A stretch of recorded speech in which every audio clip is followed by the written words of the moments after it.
Alors, voilà, mes frères et sœurs, que le Seigneur vous bénisse encore une fois, alléluia. Gloire à son nom, alléluia. Alors, je fais cette petite vidéo, bien sûr, pour partager la parole de Dieu, hein, alléluia. Hein. La parole, c'est le pain, c'est notre pain quotidien. Le Seigneur nous disait dans sa parole, eh bien, quand il priait, le Seigneur, il disait, eh bien, quand vous priez, dites, eh bien, donne-nous notre pain quotidien. Donc le Seigneur nous donne notre pain quotidien. Et le pain, c'est ce qui nous fait grandir, en fait. Et je voulais vous dire, question de grandir, on grandit parce qu'on reçoit la parole de Dieu, c'est la parole qui nous fait grandir. La parole de Dieu, elle dit quand on vient à lui, au Seigneur, eh bien, on est comme des enfants, on est comme des bébés. Mais le Seigneur, il dit dans sa parole, on ne reste pas toujours bébé. Il vient un temps où on grandit et qu'on a besoin d'une nourriture solide. Alléluia. Si vous parlez de la parole de Dieu comme quelqu'un qui, il y a des années, eh bien, qui est dans la parole et qui a été éclairé dans la parole et que le Seigneur a élu pour être son disciple, eh bien, là, on va grandir. Alléluia. On va grandir dans la parole, on avance dans la parole. Alléluia. On ne reste pas enfant. Parce que quand j'étais enfant, je parlais comme un enfant, et voici, je suis devenu un homme, là je parle comme un homme. Comme quelqu'un qui sait de quoi il parle.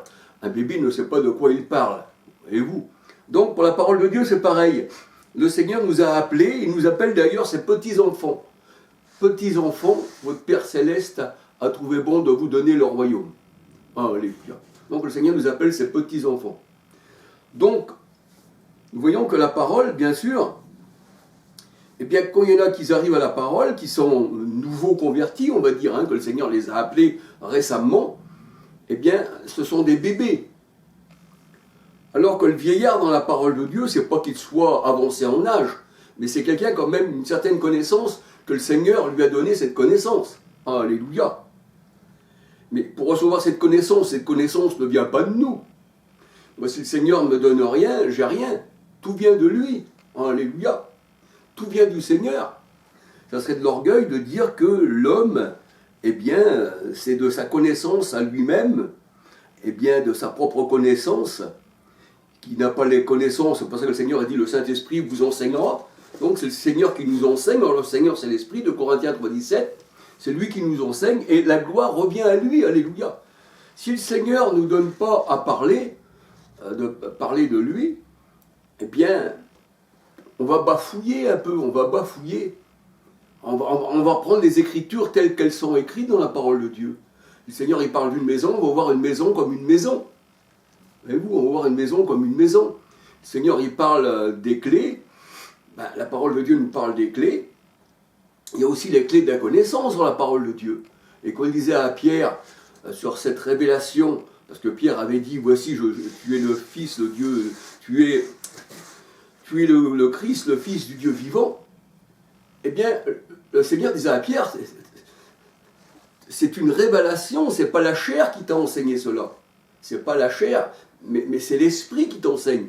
Parce que l'Esprit vous enseignera toutes choses. Jean 14, verset 26, l'Esprit nous enseigne. Et c'est écrit dans la parole de Dieu, dans Hébreux 8, verset 10 à 13, que c'est l'Esprit qui nous enseigne, ce n'est pas un homme. C'est même pas notre prochain qui peut nous enseigner. Bien que le Seigneur il disait, instruisez-vous les uns les autres. Alléluia. Sinon on n'écouterait personne non plus. Alléluia. Ça veut dire quoi? Comme le Seigneur il dit, comment qu'il dit le Seigneur? Comment qu'il dit dans Jean 4, versets 1 à 6, voilà, il dit « Éprouvez les esprits pour savoir s'ils sont de Dieu ». Mais pour éprouver les esprits, faut-il encore qu'on soit au Seigneur? Parce qu'on ne peut pas les éprouver de nous-mêmes. C'est le Seigneur qui nous donne à éprouver les esprits. Alléluia. Donc ce que je voulais dire par là, c'est que toute la gloire revient au Seigneur, et seul lui est notre enseignant. Le Seigneur Jésus-Christ, c'est lui qui enseignait ses disciples. C'est lui qui les enseignait. Alléluia. Et des fois, les disciples aussi, eh bien, étaient un peu réticents. Un peu comme Pierre, hein, dans Matthieu 16, versets 20 à 23. Hein. On voit qu'il était réticent encore, Pierre. Et Pierre aussi, eh bien, il a renié le Seigneur, eh bien, on va dire, 3 fois. 3 fois, il a renié le Seigneur. Pourtant, c'était un disciple du Christ, hein, Pierre. Alléluia. Donc, nous voyons que l'enseignement, les révélations du Seigneur, eh c'est ce qui nous fait grandir. Et la parole de Dieu nous dit, sans révélation, le peuple est sans frein. C'est-à-dire, si on n'a pas de révélation, eh bien, on est sans frein. On peut faire n'importe quoi, on peut dire n'importe quoi. Alléluia. Vous savez, je tiens à vous dire que je partage avec vous la parole de Dieu, alléluia. Mais devant le Seigneur, bien que j'ai 75 ans, c'est pas l'âge qui compte, hein. C'est pas l'âge qui compte devant le Seigneur, hein. Mais c'est pour vous dire, eh bien, je suis encore un bébé, j'ai encore à découvrir aussi. J'ai encore à découvrir des choses. Alléluia. Il y a des choses, il y a seulement 10 ans de cela, 15 ans de cela, eh bien, je ne savais pas en fait. J'avais les yeux fermés. Mais quand le Seigneur il vient et qu'il a ouvert les yeux des aveugles, et débouché, il a ouvert les oreilles des sourds, et qu'il a fait parler les muets, il m'a touché exactement, hein, il m'a ouvert l'oreille pour que je puisse entendre sa parole, et puis il m'a ouvert la bouche, hein, il m'a fait parler, hein, il a fait parler le muet pour que je puisse aussi parler de lui, comme il a fait parler ses disciples.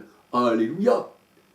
Et il m'a débouché les oreilles, et les yeux spirituels, eh bien, c'est pour des choses spirituelles. Alléluia. C'est pour ça que la parole de Dieu, elle dit, vois-tu d'une manière, est-ce que Dieu voit-il d'une manière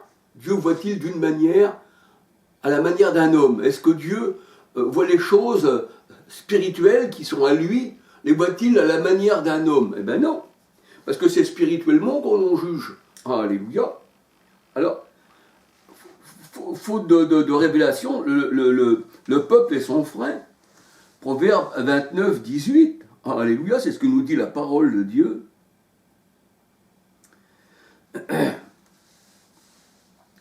On ne peut pas regarder, on ne peut pas voir comme un homme, parce que la Bible dit que les hommes du monde ont les yeux, ils sont aveugles, spirituellement je parle. Hein. C'est pas parce qu'ils sont malades des yeux, mais ils sont aveugles spirituellement. Donc il faut que le Seigneur nous guérisse nos yeux pour que nos yeux deviennent spirituels. Et autrefois, le voyant, dans 1 Samuel 9,9, autrefois le prophète était appelé le voyant, parce qu'il voyait les choses de Dieu spirituellement. Alléluia. Il y a même Samuel, hein, encore, hein, on va voir. Hein. Bien, il va pour aller oindre David, et là, eh bien, il voit Eliab qui est grand, qui est pour lui merveilleux. Ben, il dit, c'est sûrement celui-ci que je dois oindre d'huile pour qu'il soit roi d'Israël. Mais en fait, le Seigneur, il dit non, celui-là, je l'ai rejeté, regarde pas sa grandeur. Donc le Seigneur, il a ses élus, mais il y en a aussi qui rejettent. Et là, on voit que c'était pour David. Et David, la Bible, elle dit, il était de petite taille. Donc ça représente quelqu'un qui est humble, la taille. C'est pas quelqu'un qui est petit, sinon il n'y aurait pas un grand et un petit qui serait sauvé. Le Seigneur, il regardait les tailles. Mais quand le Seigneur, il dit qu'il voit la grandeur, ben, il se réfère au cœur. Parce que si ton cœur est humble, parce que Jésus, il est doux et humble de cœur, ben, ça veut dire petit. Et là, David aussi, eh bien, il était petit, il était humble de cœur. Et Paul aussi veut dire petit, qui veut dire humble. Alléluia. Donc, nous voyons que le Seigneur, il dit non, celui-là, Eliab, là, que toi, tu veux pour oindre, non, c'est pas lui. C'est David, parce que l'Éternel ne considère pas ce que l'homme considère. Il ne regarde pas les choses visibles, mais il regarde le cœur. Et le cœur, c'est la pensée de l'homme. Or, nous avons la pensée du Christ. Tandis que les hommes, ils ont la pensée du monde. La pensée des hommes.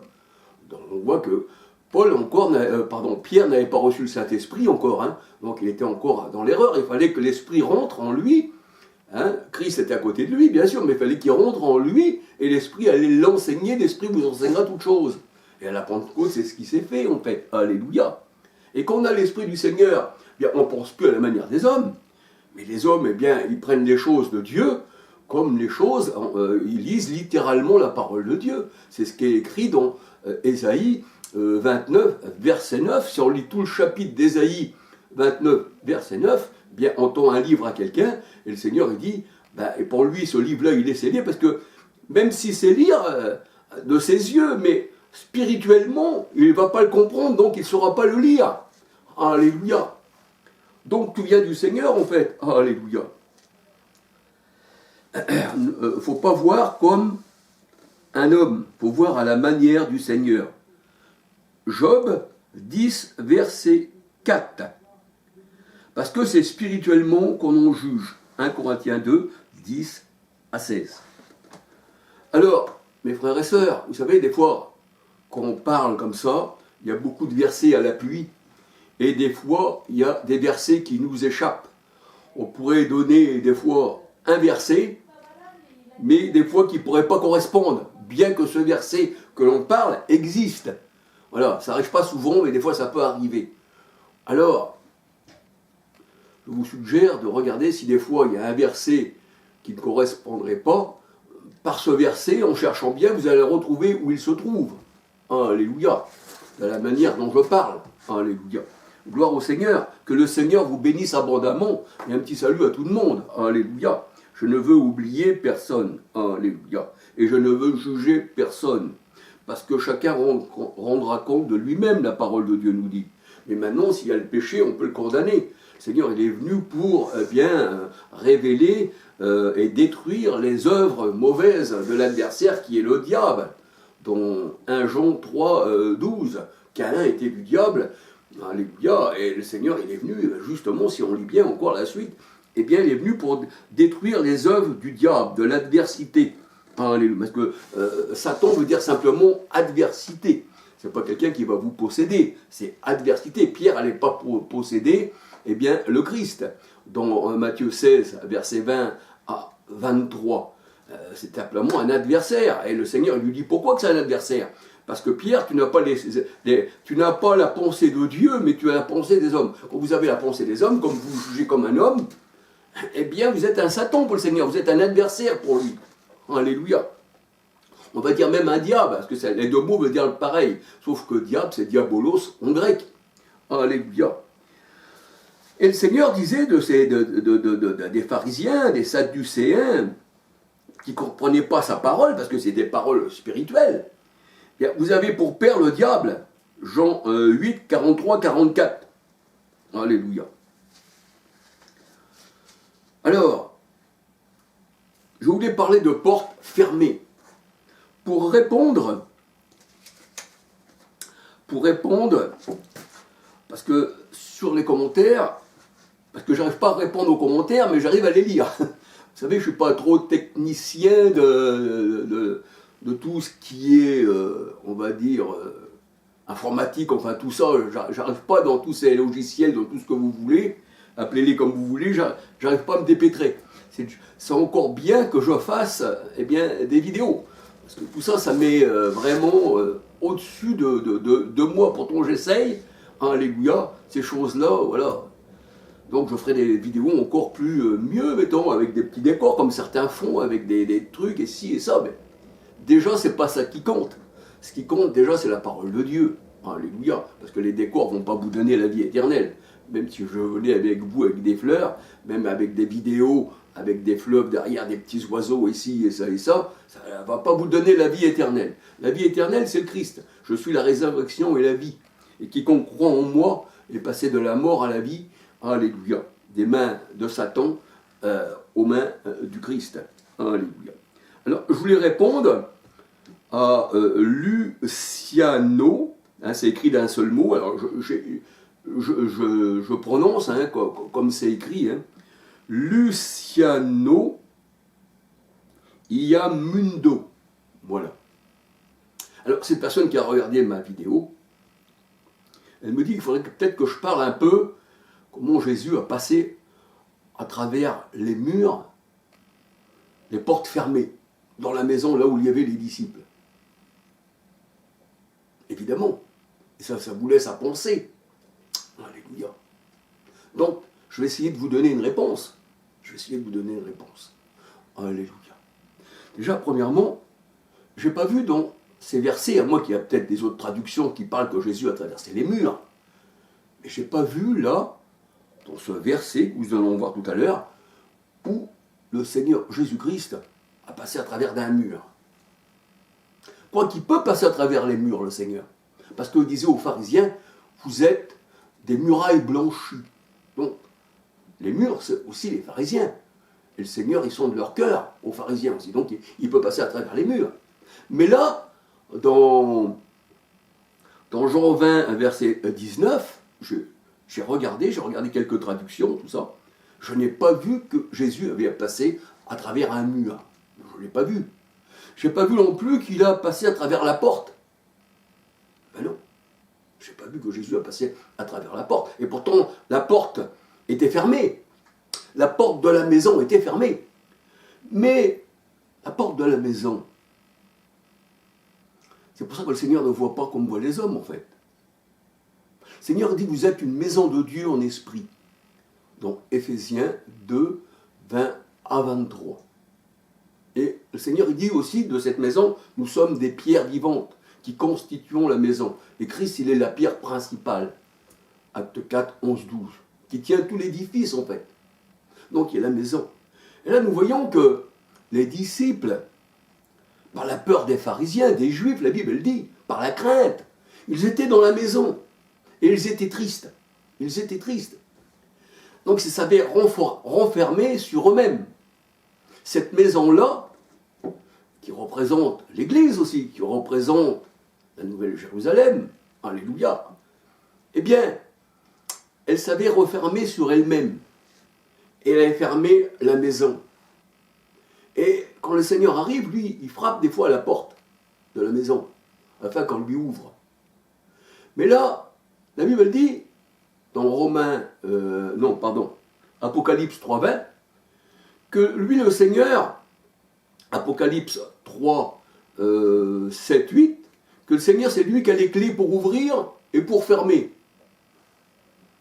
les maisons. Il peut ouvrir et il peut fermer. Il peut ouvrir ton cœur, la porte de ta maison, mais il peut aussi, le Seigneur, eh bien, la fermer.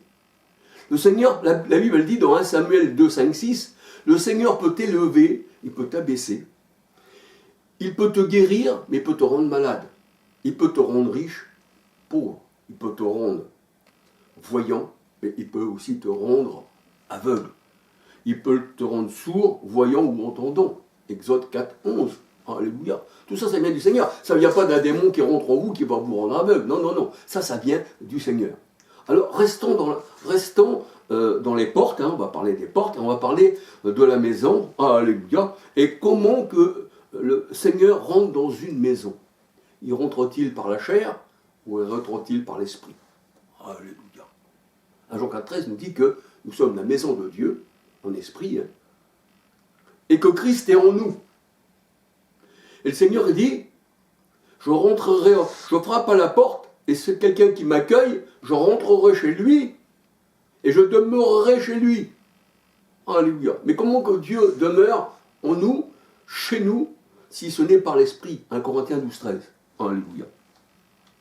Donc, on va aller un petit peu plus loin.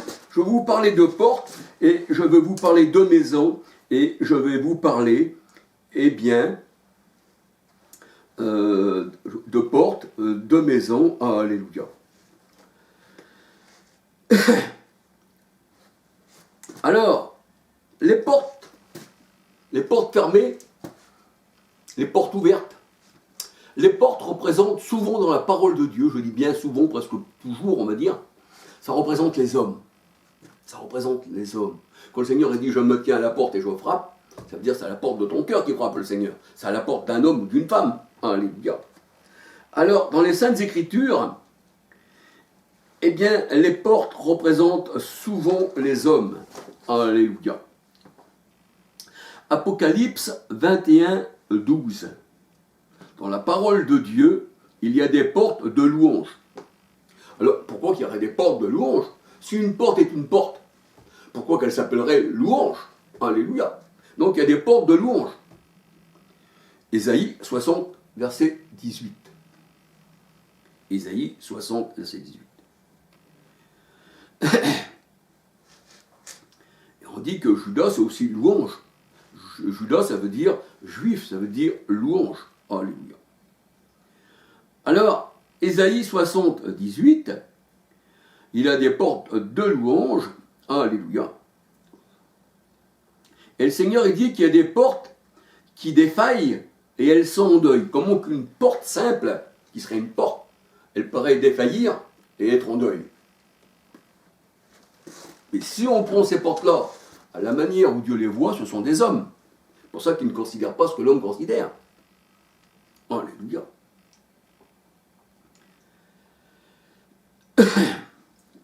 Alors, les portes défaillent, elles sont en deuil et elles sont par terre. Quand le Seigneur te jette à terre, Lamentation 2, versets 1, 2, 3, Jérusalem, Israël a été jeté à terre. Ça veut dire que le Seigneur, là, elle n'est plus en hauteur, elle n'est plus dans la position du ciel, elle est jetée à terre.